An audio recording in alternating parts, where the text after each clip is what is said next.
Sistema nervioso. El sistema nervioso está dividido por el sistema nervioso central y el sistema nervioso periférico.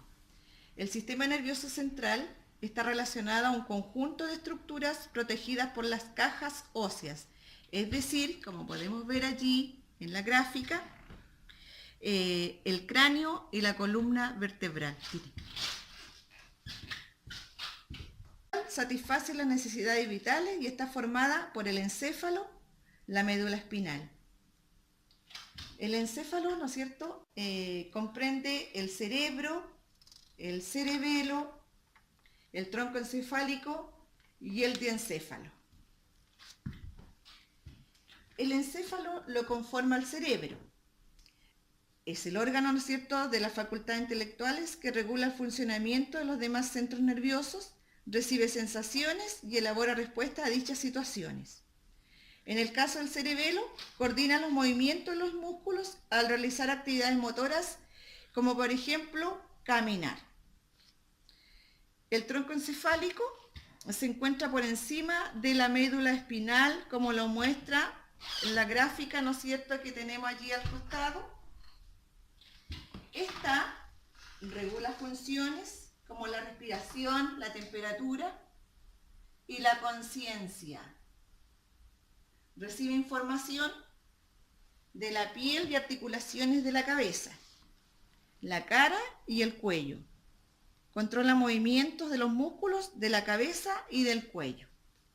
El sistema nervioso periférico, ¿no es cierto?, se divide en sistema nervioso somático, sistema nervioso autónomo, que también le podemos llamar neurovegetativo o visceral.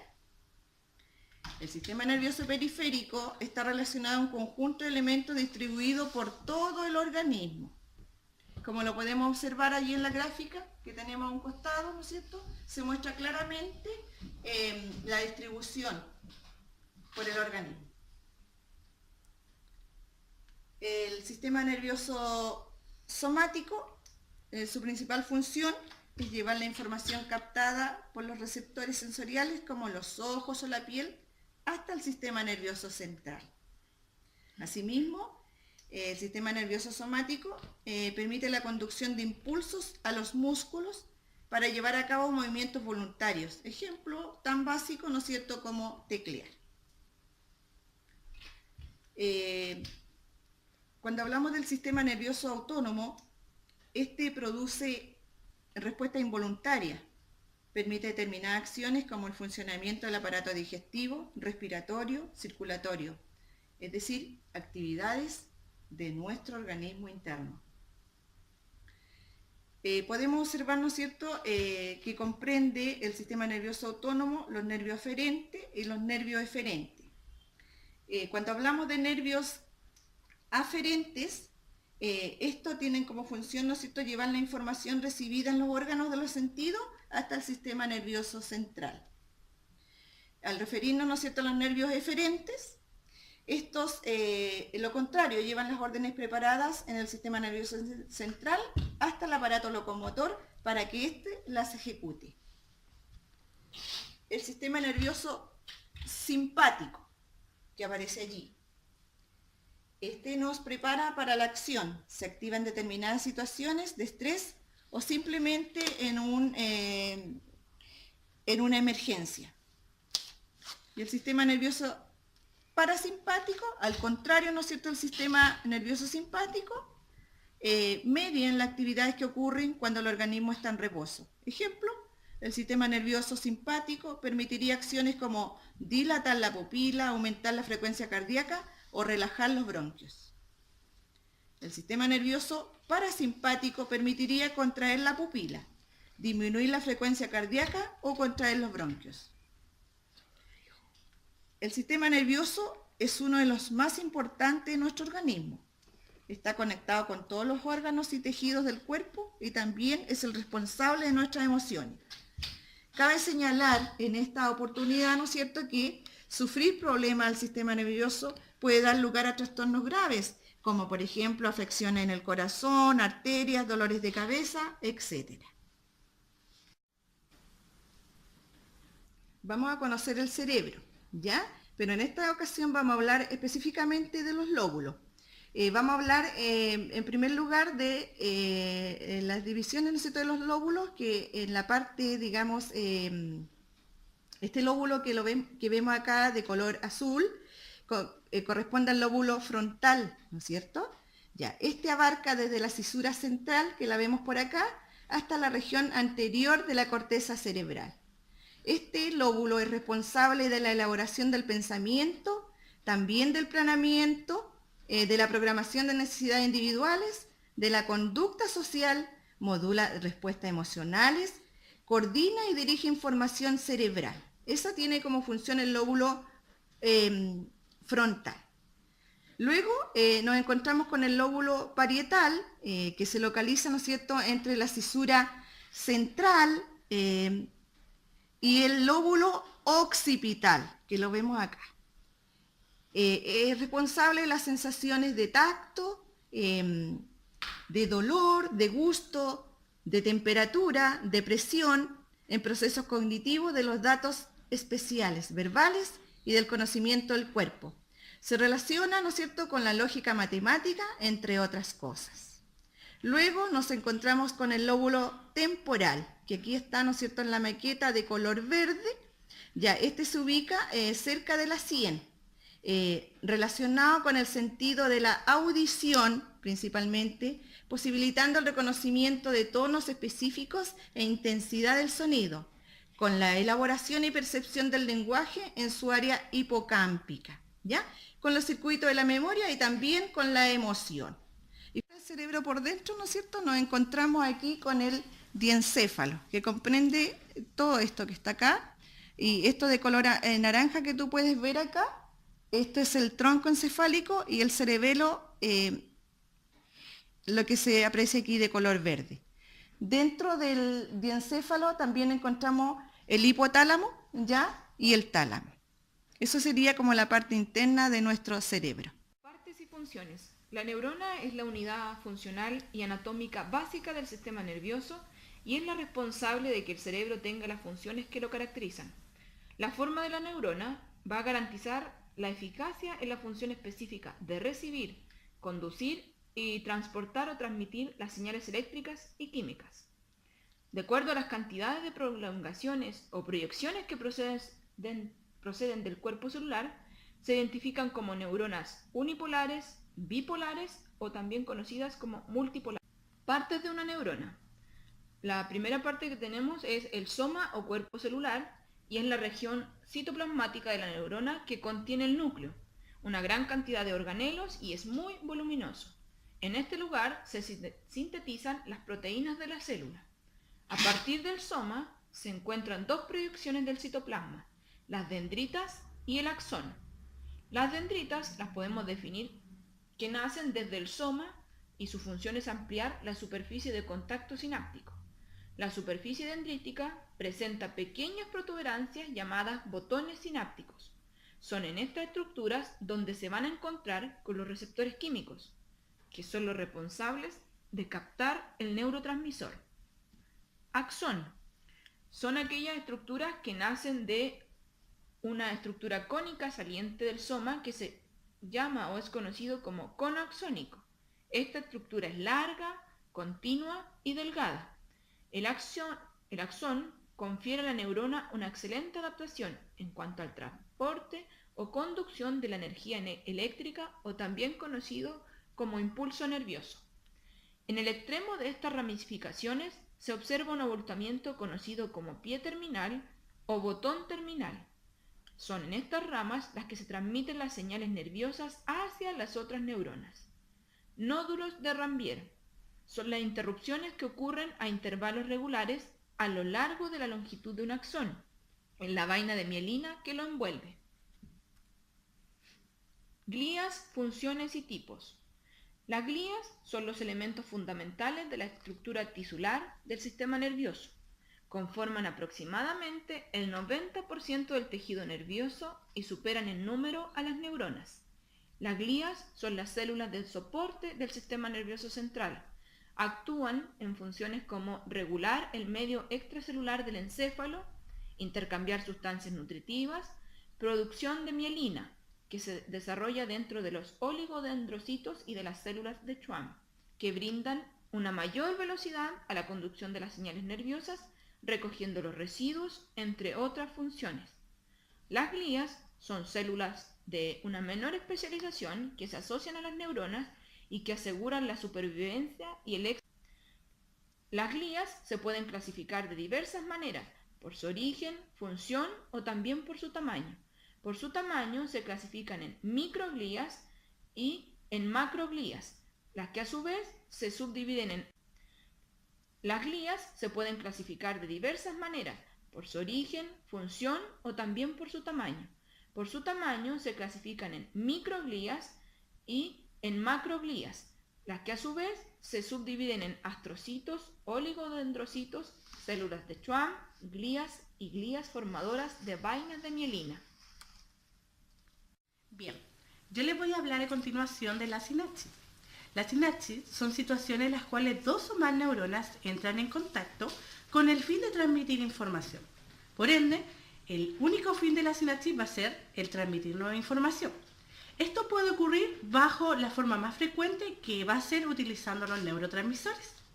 Cada sinapsis se encuentra formada por al menos una membrana presináptica, que ésta va a corresponder a la neurona que envía el mensaje, y a un espacio sináptico y a la membrana postsináptica, que va a corresponder entonces a la neurona que va a recibir este mensaje.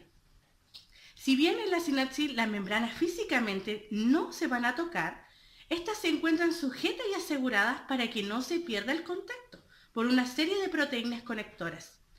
Es en donde las neuronas se mantienen unidas a las membranas pre- y postsinápticas, gracias a un número de proteínas que es el resultado de la acción de los genes. Para realizar esta comunicación, tenemos que tener claro que las neuronas hacen uso de los neurotransmisores generalmente, pero no siempre es así. Ahora vamos a ver que tenemos dos tipos de sinapsis. Tenemos primeramente la sinapsis que les voy a hablar, que es la eléctrica. Las sinapsis eléctricas son poco frecuentes, pero están distribuidas por todo el sistema nervioso central. En este tipo de sinapsis no va a existir entonces una diferenciación entre estructuras con vesículas y estructuras sin ellas. En la sinapsis eléctrica, las membranas de las células pre- y postsinápticas están unidas por una unión de tipo gap, o unión comunicante, que también se le podría decir. Esta unión deja en su centro un canal de comunicación a través del cual fluye la corriente iónica de una célula a otra directa. La hendidura.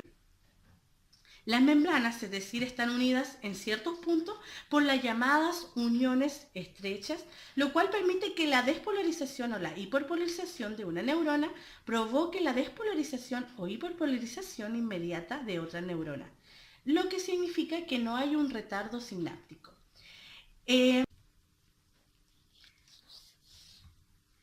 La sinapsis química, al contrario de la eléctrica, es un proceso más común por el cual una neurona presináptica transmite el impulso nervioso generado en ella a una neurona postsináptica a través de la secreción de un neurotransmisor. Como decíamos entonces, en la eléctrica no vamos a necesitar un neurotransmisor, y acá en la química, a través de la secreción de un neurotransmisor. Como decíamos entonces, en la eléctrica no vamos a necesitar un neurotransmisor, y acá en la química sí. Este impulso nervioso es propagado en sentido de soma o axón, pero al llegar al extremo terminal de este último, cesa para pasar de esta porción presináptica hacia la porción receptora postsináptica de la siguiente neurona, en donde se volverá a activar. Por lo tanto, para que haya una sinapsis química, va a tener que contar de 3 etapas. Va a ser la liberación de un neurotransmisor, la unión con el receptor y la transducción en la neurona postsináptica. En la sinapsis química vamos a requerir de utilizar los neurotransmisores para que ocurra la sinapsis química. Los neurotransmisores son sustancias químicas liberadas por una neurona, específicamente lo liberan los terminales axónicos, que se encuentran en la región presináptica. Estos son enviados al espacio de hendidura sináptica que les mencionaba anteriormente, con la finalidad de que el impulso nervioso que emite pueda ser transmitido a otra neurona desde su región postsináptica. Los neurotransmisores pueden ser excitadores o inhibidores, ¿ya? Es decir, que estos son los encargados de facilitar o no la transmisión de un impulso eléctrico. Sin embargo, hay que destacar que realmente lo que determina la acción de un neurotransmisor es el sistema receptor de una neurona postsináptica, ¿ya? Es por este motivo que un mismo neurotransmisor va a ser o excitatorio o inhibitorio. Para que una sustancia química la podamos denominar como un neurotransmisor, necesitamos considerar las siguientes características, ¿ya? Primero, la molécula va a tener que sintetizarse y almacenarse en una neurona presináptica, ¿ya? O vesícula, también podríamos decirlo. Segundo, la molécula va a tener que liberarse en el terminal axónica presináptica y va a requerir de un potencial de acción para ser liberada, ¿ya? Y por último, tendríamos que la molécula, al unirse al receptor de una neurona postsináptica, va a tener que producir sí o sí una respuesta que se asemeje a la respuesta producida por la liberación del neurotransmisor desde la neurona presináptica, ¿ya? Dentro de los neurotransmisores podemos considerar uno de los más importantes, la serotonina, ¿ya? La serotonina, su lugar de acción va a ser en el tronco encefálico. Ahí es donde actúa este neurotransmisor. Su función va a ser inhibitoria. Como hablábamos recientemente, los neurotransmisores podrían ser o excitatorios o inhibitorios. En este ejemplo, la serotonina es inhibitoria. Este va a ejercer la influencia sobre el sueño, va a tener que ver con el estado de ánimo, y una producción adecuada de este neurotransmisor va a conllevar un buen estado de ánimo, pero un desbalance en la producción de este neurotransmisor puede generar estados depresivos, ¿ya? Este va a afectar el funcionamiento vascular, si está en baja cantidad, la frecuencia cardíaca, y también este va a regular la secreción de las hormonas, como la hormona del crecimiento, ¿ya? La serotonina tiene que ver entonces con el estado de ánimo y con la hormona del crecimiento, ¿verdad? También vamos a encontrar otro neurotransmisor importante, que es la dopamina. El lugar de acción de la dopamina va a estar en algunas fibras nerviosas del sistema nervioso periférico, en la sustancia negra, en el diencéfalo, en el tronco encefálico y también en el hipotálamo del sistema nervioso central. La función de la dopamina tiene muchas funciones, pero principalmente cumple un papel importante en lo que es las emociones, en el conocimiento, en el aprendizaje y también en el movimiento voluntario, la motivación, la regulación, como en la inhibición de la producción de la prolactina, ¿ya? Y esta tiene que ver con la leche materna. La producción de